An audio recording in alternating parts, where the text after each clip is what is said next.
paano ba kumuha ng boarding pass sa Cebu Pacific via online? Okay, so turuan ko kayo ha. 1, 2, 3, go!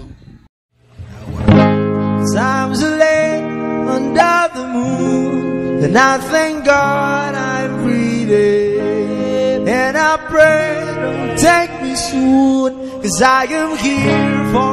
Okay, unang-una, open natin yung apps ni Cebu Pacific. Tapos, pindutin natin yung check-in. Ayan, so nakikita na natin naka-schedule na flight. Ayan, pindutin natin yung check-in.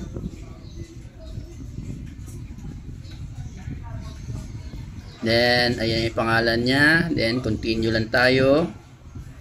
And dangerous drugs na hindi pwede dalhin sa hand carry.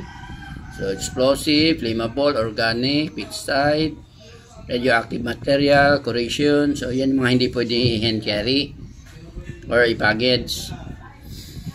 So, baggage security, kailangan ikaw mismo ang nagbag sa sarili mo. Hindi ka pwedeng kumuha ng mga bag ng ibang pasahero para hindi ka mapaghinalaan. Okay, next, agree tayo dyan. So, restriction sa baggage. So, bawal yung sports equipment, bladed pointed items, sports equipment,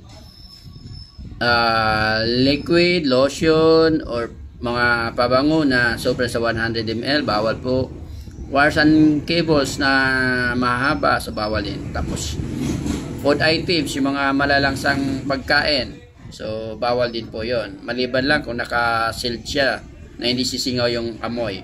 Okay? So, agree na tayo.